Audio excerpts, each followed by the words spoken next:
Hey guys, what's up? Welcome back here to today's edition of Intuitive Angling, and appreciate you guys joining me for today's video because guys, we're going to talk about the fact how hell has frozen over officially in the world of bass fishing today and get into what I mean by that. I think you guys are going to find this interesting, and I'm definitely looking forward to hear your guys' comments on that as well. Also, guys, before we get started, thank you very much for everybody that's taken time to support Intuitive Angling here by subscribing to the channel, man. Appreciate everybody that's hitting that subscribe button and the like button and the share button.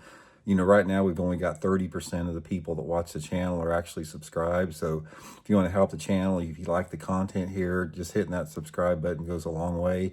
And also, guys, real quick, if you like to go to the next level on the channel, you can be an Intuitive Angling channel member. And channel members get private videos every week that are not seen by the public, and you get access to my personal email address so you can mail me your fishing questions and I can answer them. Just go to my homepage, click the join button there for information. It gets y'all set up on that, so really appreciate that. Okay, what I mean by this, guys, if you saw the video I did yesterday talking about the NPFL announced their roster for 2026, and guys, it is full of hammers. It's full of more hammers than there are on the Bassmaster Elite Series or on the Bass Pro Tour. Just countless numbers of, you know, Elite Series pros, former Elite Series pros, Bassmaster Classic winners, Forcewood Cup winners, Angler of the Year winners. Just a who's who of a marquee list of names in bass fishing.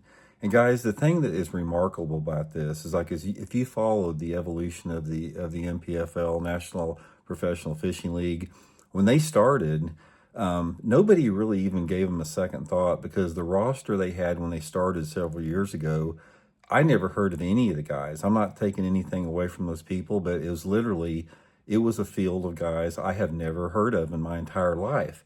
And to be honest with you guys, I just thought it was going to be like something that showed up for 1 year and then it'd just be gone. Sort of like some guy got an idea to start another circuit, never got any traction, and it'd just go away. But everything changed with the NPFL. Everything changed when they got rid of live scope and forward-facing sonar. They made it illegal in the tournaments. They took the lead there. They were the adults in the room. They did the right thing. They stood up to all of the BS pressure from the electronic companies, and they banned forward-facing sonar, which is the most destructive thing we've ever seen in our sport, and the anglers responded accordingly. So what you had is, here's sort of how it went down a little bit. Over the past 5 years, especially 3 to 5 years, we've seen a mass influx of anglers that have risen to the Bassmaster Elite Series circuit and to the Bass Pro Tour, not quite as much as the Bassmaster Elites, exclusively through the use of the cheater box, forward-facing sonar, spotlighting for bass.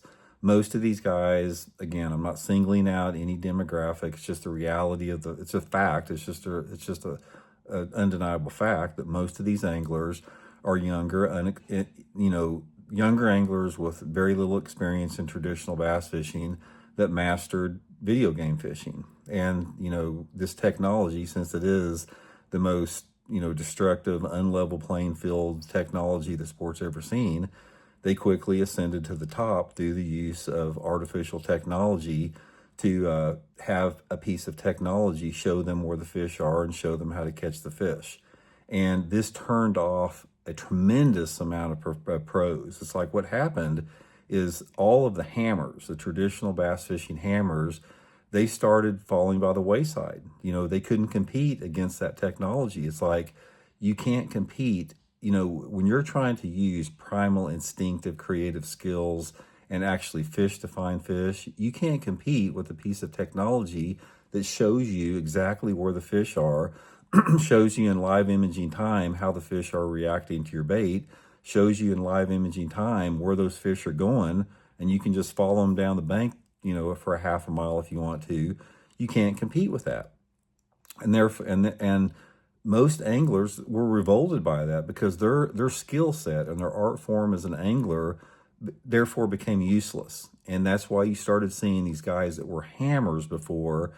They couldn't compete against guys that were 20 years old that had 5 years of bass fishing experience that did nothing but live scope for bass.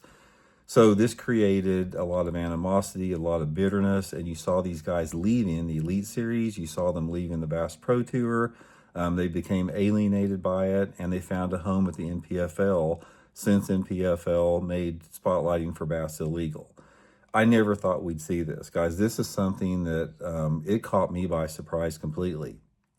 I thought when they did that, I thought that they would get a lot of public support, and they did. They got a tremendous amount of respect. Their stock within the industry went through the roof. Their reputation went through the roof. But I didn't think that the pros were going to follow them, because the NPFL did not have the name recognition of the Bass Pro Tour or the Bassmaster Elite Series.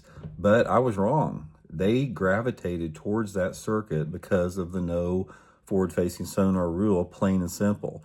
If the NPFL would have not done that, they probably wouldn't have survived because there's nothing that separates them from the other circuits. The payouts in all of them suck, guys. The payouts in the Elite Series, the payouts in the Bass Pro Tour, and the payouts in the NPFL, they all suck. They're all money pits.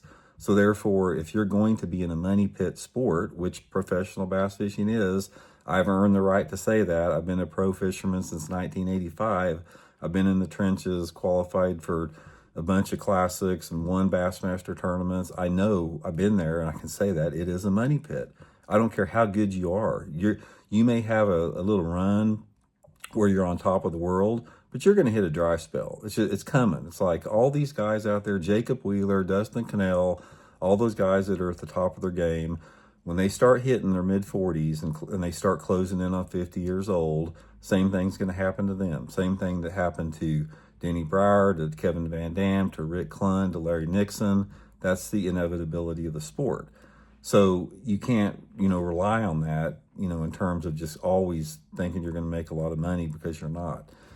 So anyway, guys, I got to be honest with you. I love to see this, because what this is going to do, it's going to force Bassmaster and the MLF Bass Pro Tour, they're going to have to acknowledge this. They're going to have to acknowledge that they're bleeding marquee pros that are migrating to the NPFL, and their half measures of having it one period and not another period, and having it one tournament legal and not legal in another tournament, all those half measures is a bunch of bullshit. It's just, you're trying to put lipstick on a pig. You're trying to put sugar-coated turd. That's all it is. Until they just do the right thing and get rid of that technology completely. Do not let it corrupt the sport, because it has corrupted the sport. It's destroyed the sport of professional bass fishing's reputation within the industry, within the fan base, within other pros. It's done nothing but good. It's been an absolute freaking shit show since it started, forward-facing sonar. And that's why you're seeing all the hammers over at NPFL. So my advice to everybody, guys, show NPFL your support. Let them know that, you really appreciate them doing the right thing.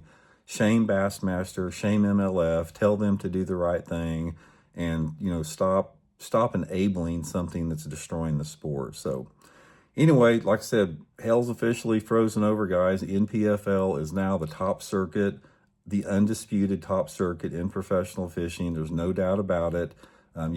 People can try to spin it how they will, but they have the momentum. They have the names, they have the marquee anglers, and they're going to continue to do so as long as they, keep forward-facing sonar and the advancing technologies illegal, and the other tournament organizations don't have the backbone and the balls to do the right thing. So let me know what you guys think, guys. We'll talk later.